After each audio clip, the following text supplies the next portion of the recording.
حضرت عمر رضی اللہ تعالیٰ عنہ سے رسول اللہ صلی اللہ علیہ وسلم نے ارشاد فرمایا کہ پیسہ اگر اشراف نفس کے بغیر آئے، میں اس کا اردو میں ترجمہ کروں گا تو یہ اللہ کی رحمت ہے، لالچ کے ساتھ آئے تو یہ رحمت نہیں ہے۔ اشراف نفس کہتے ہیں لالچ کے بغیر۔ یہ حدیث سمجھانے کے لیے نا ایک واقعہ سناتا ہوں، بات ختم ہو جائے گی، بس پھر یہ 2-4 سوال نمٹاتے ہیں۔ ایک بزرگ تھے، ان کے پاس ایک طالب علم پڑھنے کے لیے گیا، یہ پرانا واقعہ ہے۔ وہ جب طالب علم نے اپنے استاذ کی حالت دیکھی نا کہ یہ تو بڑی حالت ان کی کیا ہے، خراب ہے، ایک دن استاذ سے پوچھا آپ کے گھر کچھ کھانے کو ہے؟ انہوں نے کہا نہیں ہے۔ ویسی باتوں ان کا کیا پتا تھا کہ یہ کچھ لے آئے گا اٹھا کے، انہوں نے کہا نہیں ہے۔ اس نے کہا اچھا میں جا رہا ہوں، گیا سالن روٹی لے کر آیا۔ تو ان استاذ نے کہا کہ میں یہ نہیں کھاؤں گا۔ کیوں نہیں کھاؤں گے بھائی؟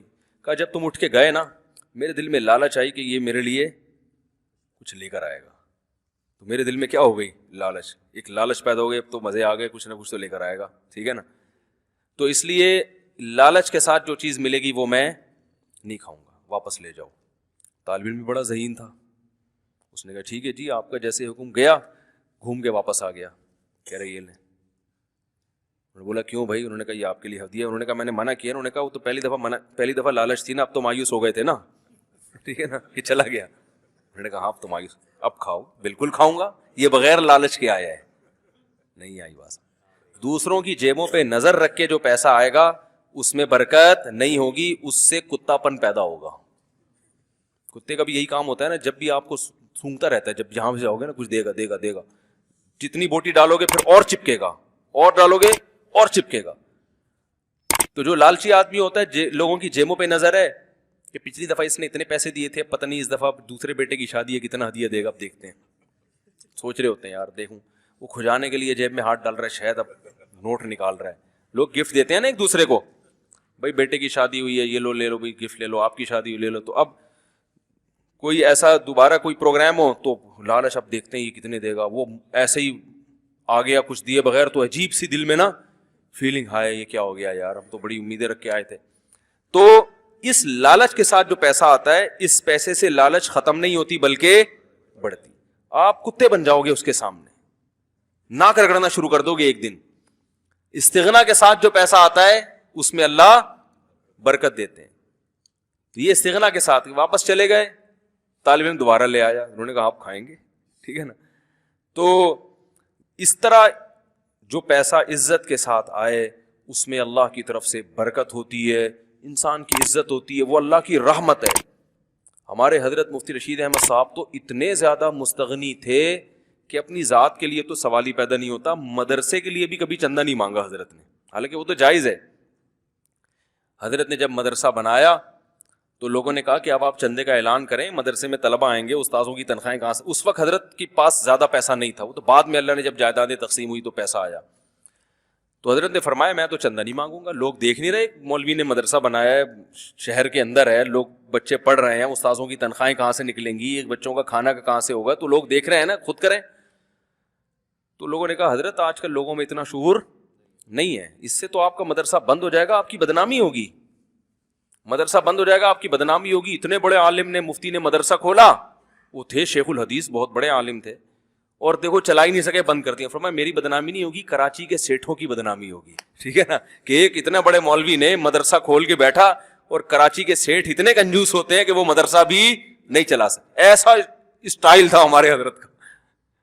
پھر کیا ہوا کہ وہ مسجد کا کام تھا شٹرنگ، تو ایک سیٹھ نے حضرت سے کہا، خود آ کے کہا کہ میں یہ چھت کی بھرائی میں کرواؤں گا، پوری چھت میں بنواؤں گا۔ فرمایا ٹھیک ہے صحیح ہے۔ اب وہ چھت کی اس نے آدھے پیسے دے دیے، آدھے رہ گئے، اس آدھے پیسے میں شٹرنگ ہو گئی، مال ڈلنا باقی ہے، وہ مزدور کھڑے ہوئے، وہ سیٹھ مارکیٹ سے شارٹ۔ لوگوں نے کہا حضرت سے کہ حضرت آپ ان کو فون کریں، اس سیٹھ کو بولے یار یا تو باقی بھی نہ دیتے دے ہو تو یہ مزدوروں کو کیسے بھگاؤں میں؟ وہ بولیں گے یار جب پیسے نہیں تھے تو بلایا کیوں ہم کو؟ حضرت نے فرمایا نہ میرا کام ہے ہی نہیں، یہ میرا ذاتی کام تو نہیں، اللہ کا کام ہے، میں کیوں اس کے سامنے ہاتھ پھیلاؤں؟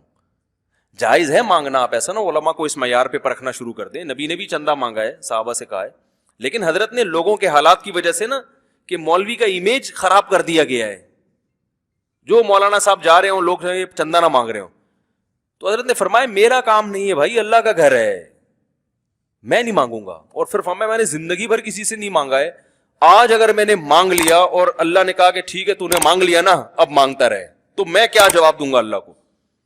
حضرت فرمایا نہیں مانگوں گا. وہ مزدور بھی کھڑے ہوئے ہیں, لوگ بھی کہہ رہے ہیں بھائی بھیج دیا. حضرت فرمایا بھائی نہیں ہے, جاؤ جیسا جتنا ہو گیا جاؤ. حضرت نے نہیں مانگا. فرمایا جس نے کام شروع کرایا وہی کرائے گا, ہم دوبارہ نہیں, ہم اس سے نہیں کہیں گے. تو اللہ کی قدرت کہ وہ اس کا فون آ گیا کہ میں معذرت چاہتا ہوں, میں پیسے لے کے پہنچ رہا ہوں. ٹھیک ہے نا.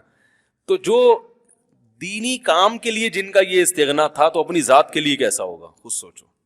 اپنی ذات کے لیے تو سوال ہی پیدا نہیں ہوتا. ایک اور واقعہ سنا دوں, بس بات ختم کرتا ہوں. ایسا استغنا تھا, ہٹو بچوں, یہ خودداری ہوتی ہے, یہ انسان کو بڑی ترقی دیتی ہے. ہمارے حضرت جایا کرتے تھے روزانہ صبح پارک ٹہلنے کے لیے, چہل قدمی کرنے کے لیے. تو پارک دور تھا, تو راستے میں ایک صاحب ان کو ایک دن دیکھا کہ یہ جا رہے ہیں, تو انہوں نے کہا آپ میری گاڑی میں بیٹھ جائیں, میں آپ کو پہنچا دیتا ہوں. حضرت بیٹھ گئے, انہوں نے پہنچا دیا. اگلے دن حضرت جا رہے ہیں, دوبارہ وہ گاڑی آ گئی, کہا میری گاڑی میں بیٹھ جائیں. چلو ٹھیک ہے بیٹھ جائے. تیسرے دن حضرت نے راستہ ہی بدل دیا. حضرت فرمایا کسی کا احسان کیوں لیں بھائی, ٹھیک ہے نا. جب تک دو ٹانگیں ہیں اس پہ چلتے رہیں گے, بلا وجہ لفٹ کیوں لیں بھائی. آج کیا کرتے ہیں, خود روک روک کے لفٹ مانگ رہے ہوتے ہیں, یار ذرا وہاں چھوڑ دینا. ابے بھائی رکشے بھی چل رہے ہیں, ٹیکسیاں بھی چل رہی ہیں, نہیں تو دونوں ٹانگیں استعمال کرو. یہ بڑی گھٹیا حرکت ہے. یا تو آپ کا کوئی جگری دوست ہے, بے تکلف ہے, کوئی بھائی ہے, کوئی بے تکلف لوگوں سے تو چھینی بھی جا سکتی ہے. ابے چل, وہ بے تکلفی کے اصول الگ ہوتے ہیں بھائی. ہم اپنے بے تکلف دوستوں کے ساتھ جاتے ہیں تو وہ زبردستی بھی پیسے نکال لیتے ہیں. وہ تو بے تکلفی کا پتہ ایسے چلتا ہے کہ آپ کو مانگتے ہوئے شرم نہ آ رہی ہو. وہ اتنا آپس کا گہرا تعلق ہے, جیسے بیوی شوہر سے مانگتی ہے تو شرم تھوڑی آ رہی ہوتی ہے اس کو, بلکہ اپنا حق سمجھ کے مانگتی ہے. ٹھیک ہے, تو بے تکلفی کے اصول. تو ایسے دوست, میں نے ایک دن اپنے استاد سے پوچھا کہ کہاں مانگنا غیرت اور حمیت کے خلاف نہیں ہے, اور کہاں مانگنا یہ لالچ ہے, اس کا معیار کیا ہے. تو ہمارے استاذ نے بتایا کہ اس کا معیار یہ جہاں مانگتے ہوئے ذرا بھی شرم نہ آ رہی ہو. ٹھیک ہے نا, یعنی اتنی بے تکلفی ہو کہ آپ کو پتا ہے کبھی میں اس سے پیسے ادھار لے لیتا ہوں, کبھی یہ مجھ سے ادھار لے لیتا ہے. تو یہ اس کی علامت ہے کہ یہ مانگنا بھیک والا مانگنا نہیں ہے. جیسے بھائی سے یار ذرا گٹکا کھانا ہے یار, 50 روپے نکال یار, دے یار, ابھی کل دے دوں گا تیرے کو, ایسا ہوتا ہے نا بے تکلفی. اور جہاں مانگتے ہوئے آدمی کو لگ رہا ہو کہ اس کا احسان ہوگا مجھ پہ, تو وہاں مانگنا ٹھیک نہیں, غیرت کے خلاف ہے. تو ایسے ہی کوئی بلا وجہ آپ اننون آدمی کو روک رہے ہیں, یار مجھے ذرا گاڑی میں وہاں اتار دینا. بھائی رکشے چل رہے ہیں, چنچیاں, یا تو آپ کی جیب چھن گئی, بٹوا چھن گیا, پیسے ختم, زیرو ہو گئے آپ. اب ایک مجبوری ہے, نہ رکشے کے پیسے نہ چنچی کے پیسے, تو پھر کسی گاڑی والے کو ہاتھ دیں, یار مجبور ہو گیا ہوں, تو ٹھیک ہے, سمجھ میں. یا کوئی بوڑھا ہے بیچارے سے رکشے میں بیٹھا نہیں جا رہا, چنچی میں بیٹھا نہیں, بوڑھے آدمی کو تو ویسے ہی لفٹ دینی چاہیے, ٹھیک ہے نا, تو اس کا تو ویسے ہی اکرام ہے. جوان آدمی بلا وجہ خام خمے لوگوں سے لفٹ مانگ رہا ہے. اور حقیقت یہ کہ جو لفٹ دینے والا ہے نا, اس کے دل میں اس کی عزت کم ہوتی ہے. میں بائک پہ جایا کرتا تھا, ایک دن ایک صاحب کو میں بٹھا کے لے گیا, اگلے دن دیکھا پھر وہیں کھڑے ہوئے ہیں وہ, میں بٹھا کے لے گیا, پھر دیکھا پھر وہیں کھڑے ہوئے ہیں. تو مجھے میرے دل میں ایک عزت کم ہوئی ہے کہ یار یہ پتہ نہیں اب یہ اسی پہ بھروسہ کر کے بیٹھ گیا. تو آپ سوچو, ہر ایک کے دل, میرے بھی دل, میں تو لے کے جاتا رہا ان کو, لیکن عزت کیا ہوئی کہ میری اب اپنا ایک دھیلا خرچ کرنے کے لیے تیار نہیں. یہ نہیں کہ مجھ سے محبت ان کو تھی, اس وقت تو میں مشہور بھی نہیں تھا, یا تو ہوتا ہے بعض دفعہ چلو یار اس بہانے مفتی صاحب کے ساتھ جائیں گے, تو وہ محبت والا معاملہ نہیں تھا. وہ میرے خلاف بھی تھا, وہ آدمی سارا دن نا میرے خلاف بولتا رہتا تھا, یوں ہی ہے یوں ہے. تو لالچ نہ کرو, استغنا کے ساتھ اپنی W11 وہ دوسرے کی لینڈ کروزر سے بہتر ہے. اپنی W11 ہو دوسرے کی لینڈ کروزر سے بہتر ہے کہ اپنی دو ٹانگوں پہ چلا جائے انسان. بھائی عزت تھوڑا کھائیں گے, اپنا کھائیں گے. یہاں ایک بیچارہ پٹھان تھا, سیدھا سادہ گنے کا رس جوس لگاتا تھا وہ. اب کیا ہوا کہ میرے ساتھ کچھ اس کی گپ شپ ہو گئی اچھی. اب کیا ہے کہ اس وقت میرے پاس ٹائم بھی کچھ ہوا کرتا تھا, آج فلاں دوست نے دعوت کی, وہ میرے تو جگری یار ہوتے تھے, تو چلو یار کبھی ہم نے کھلا دیا, کبھی تم نے کھلا دیا, آج فلاں کے یہاں, اس کو بھی میں لے جاتا تھا. تو ایک دن کیا ہوا, وہ مجھے کہتا ہے کہ میں نے کہا چلو فلاں جگہ چلتے ہیں, وہاں آج ہوٹل پہ کھاتے ہیں. اس نے کہا یار, کہتا ہے مفتی صاحب جو گھر میں اپنے کھانے کا ہے نا, وہ کسی دوسرے کے کھانے کا مزہ نہیں ہے. میں نے کہا یہ ہے غیرت مند. جو لالچی ہوتا ہے کہتا ہے فری پھوکڑ کے, غیرت مند نہیں کہہ رہے یار, اپنے گھر کی روٹی وہ آپ کے تعلق والے نے، میرے تھوڑی ہیں. اس کا یہ کہنا یہ تھا. مجھے میرے دل میں اس کی عزت بڑھ گئی. یہ غیرت مند آدمی ہے. گنے کا ٹھیلا لگا کے جو روکھی سوکھی کھا رہا ہے، واقعی اپنے گھر کا جو مزہ ہے وہ دوسرے کے پیسوں پہ مزہ نہیں ہے. تو استغنا کے ساتھ زندگی گزارو تو پھر نہ جھوٹ بولنا پڑے گا، نہ پیسوں میں خیانت کرنی پڑے گی. لوگ ایک گڑبڑ یہ بھی کرتے ہیں کہ کوئی آپ کو پیسے دیتا ہے نا زکوٰۃ دینے کے لیے، آپ کہتے ہو میں بہت مستحق ہوں، خود ہی کھا جاتا ہوں میں. یہ جائز نہیں ہے. آپ چاہے زکوٰۃ کے مستحق ہوں تو بھی آپ کے لیے وہ کھانا جائز، کیونکہ اس نے آپ کو زکوٰۃ دینے کا وکیل بنایا ہے، کھانے کا وکیل نہیں بنا. بعض لوگ یہ کہتے ہیں، مجھ سے مسئلہ پوچھتے ہیں کہ اس نے کہا بھائی یہ زکوٰۃ ہے، جو چاہیں کریں.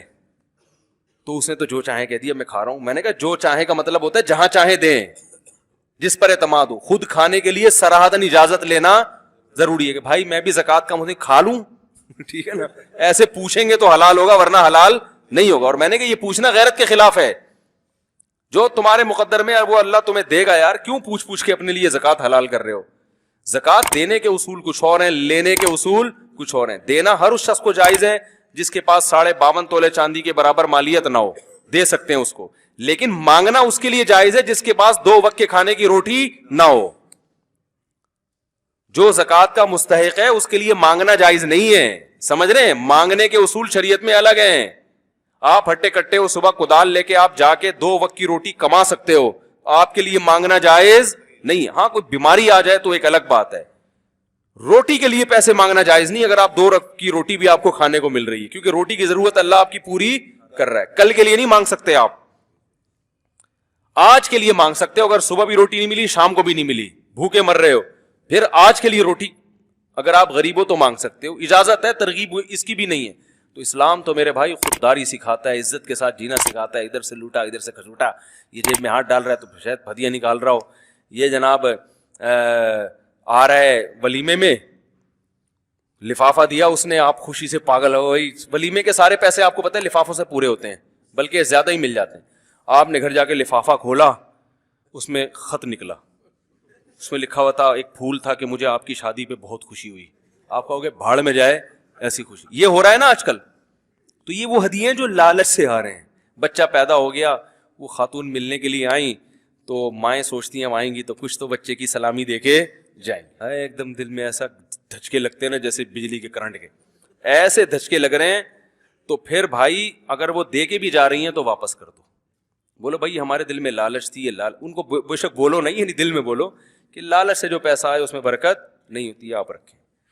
تو تھوڑا کھائے عزت کے ساتھ، وہ باڈی کو لگتا ہے بڑی تمیز سے. ٹھیک ہے نا، خون بنتا ہے اس سے، اور غیرت والا خون بنتا ہے. ٹھیک ہے نا. اور اگر وہی ہے لالچ میں کتوں کی طرح ایک بوٹی ڈالو تو پھر پورے محلے میں اس گلی سے اٹھ کے جاتا ہے. کبھی کتے کو آپ ایک بوٹی ڈال کے دیکھو، بس پھر وہ بیٹھ جائے گا دھرنا مار کے. وہ کہے گا آپ نے تو دیا تھا، بھاگ. لوگ کہتے ہیں نا کتے کو ہڈی دے تو جان چھوڑ دے گا، نہیں چھوڑتا. ہڈی نہیں دو گے تو جان چھوڑے گا، بولے گا اس گلی محلے میں میرا رزق نہیں. یہ بلی ہے جس میں استغنا ہے، میاؤں میاؤں کرے گی، کھلا دو گے نکل جائے گی پتلی گلی سے. بولے ٹھیک ہے بھائی، دوبارہ جب بھوک لگے گی تو ملاقات کریں گے. کتا وہیں بیٹھ جائے گا، بولے گا یہاں سے دال روٹی. اور ایسا کتے پن پہ آئے گا نا دم ہلا ہلا کے، بھائی اتنا ہم نے تھوڑی احسان کیا یار. ہم تو کووں کو بھی کھلاتے ہیں، ہم تو چیل کو بھی کھلاتے ہیں. وہ آتے ہیں کھا کے نکل لیتے ہیں پتلی گلی سے. تمہیں ایک بوٹی ڈالی ہے، تم وہیں دھرنا مار کے بیٹھ گئے. تو تمہاری اپنی کوئی خودداری بھی تو ہونی چاہیے نا. تم تو کتے ہو، تم تو خود شکار کر کے کھاؤ یار. تو وہ کہے گا جب مجھے بغیر فری پکڑ میں مل رہا ہے تو میں کیوں شکار کروں. تو کتا پن نہ لے کر آئے. اللہ تعالیٰ عمل کی توفیق عطا فرمائے.